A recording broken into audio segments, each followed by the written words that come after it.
Hey, I'm Sarah and today I'm going to tell you how much it cost us for a week's cruise in the Caribbean in February. Our boys are grown up now, so they don't cruise with us as much, so we booked a week's cruise out of Fort Lauderdale on Celebrity Apex. We usually cruise Royal Caribbean, love Royal Caribbean, but Celebrity's a great brand, isn't it? So we thought we'd just do something a bit different. The cruise was an amazing deal. We booked it with Magical Traveller. We get no commission mentioning Kieran. I feel I need to say that because I mention him all the time, but he is an independent UK travel agent, and I've also got a podcast with him, so I'll drop the podcast link below. The deal was for the cruise £3,005. That was two of us in a balcony cabin. Well, it's like the infinity balcony cabin, and that was with drinks package, Wi-Fi and gratuities. It was just an amazing deal. When you work out with other cruises, it all adds up. We booked the cruise, it was in February, we worked it so it wasn't at half term. We avoid travelling half term now purely because of costs. I'm not going to mention spending money in port and in Fort Lauderdale, but I'm going to all the costs involved with the cruise. Other than that, I'm going to go through everything so that you've got the whole package of what the actual cruise cost us, and that's stepping onto the ship, all drinks if we had to go in the casino, and any extra dining. We booked BA flights and we have a BA American Express card.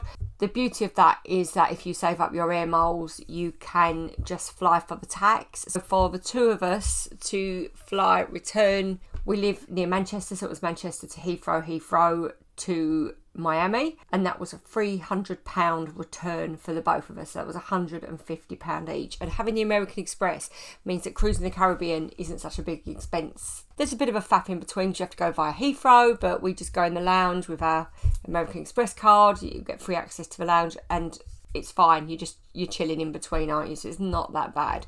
We had a pre-night hotel stay at the Premier Inn at Manchester Airport, and that was £46. We did that because we've got two adult sons at home that are working, and we didn't want to create havoc leaving at 2 a.m. with the dogs. We booked the pre-night hotel, so we're there at the airport, and the airport parking was £78 for, I think that was for 10 nights. That was a really good deal. We booked for 9 nights in April and it was £105, so it just shows. And there were valet parking.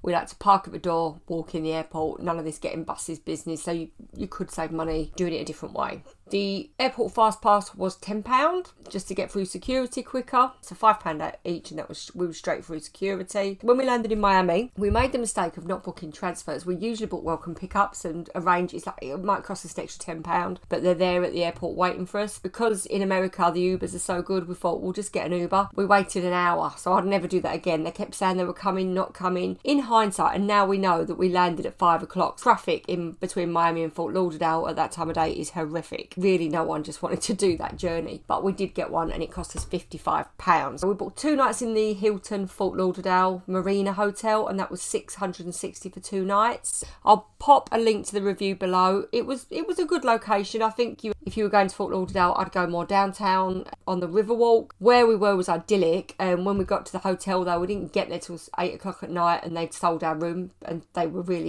didn't care. They didn't really apologise. I had to be quite insistent to get a decent room. It wasn't the best experience, despite the fact that it was a lovely hotel. Would I book it again? Probably not. No. It had a great pool. The restaurant was nice. The room was beautiful. When we finally got one, and trust me, we had a lot of arguing to get the room. Basically gave us their worst room in the hotel and said accept it, and it smelled damp, and I was, nope.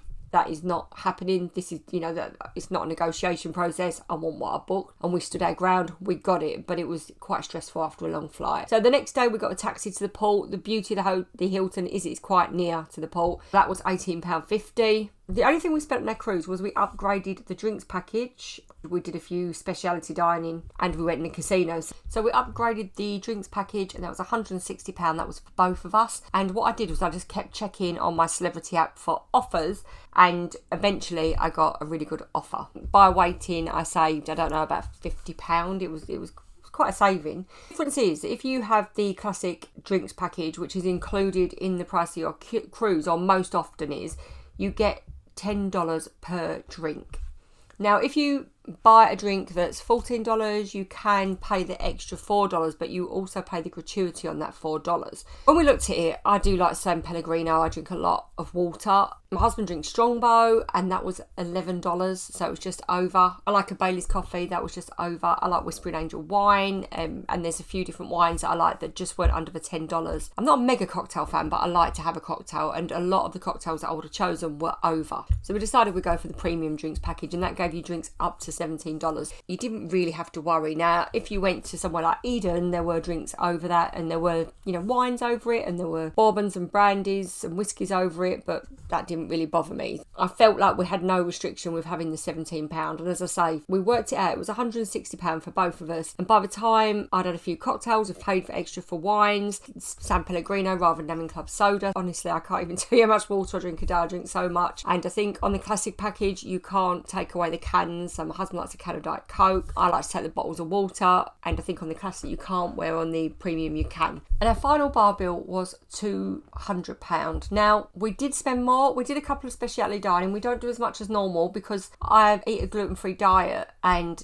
they just weren't as good. We went into the sushi restaurant, and I was just told there was nothing I could have on the menu. Then they offered to make me some special fried rice. Then they come back with boiled, and it was like, yeah, it's just not worth. So we did do the rooftop garden grill, and that was brilliant, and they did cater. But yeah, unlike Royal Caribbean, I didn't feel they really catered as well for gluten-free. Now that varies from ship to ship, so it won't put me off Celebrity, definitely. Final bill was £200. It would have been quite a bit more, I think, because we'd been in the casino a couple of times. As I say, we'd done a few speciality dinings, and we won $400 in the casino. So when we won that, we just paid it straight off the bill. And why is that useful, to work out how much you spent? Well, I think it's more about helping people budget for cruises. Like my husband says, when I'm going to book a cruise, I've said this before, and it's only this, and he'll say, yeah, but it's not. All the extras do add up. There's lots of hidden costs in cruising. Now, as long as you go in expecting that's what your cruise is going to cost, that's fine. Just good to look at the breakdown and work out what you need to budget for your celebrity cruise, and what you're going to have to pay extra for, or what you can choose not to pay extra for. For a week, well, it was 10 nights because we had a couple of nights in Fort Lauderdale a night before.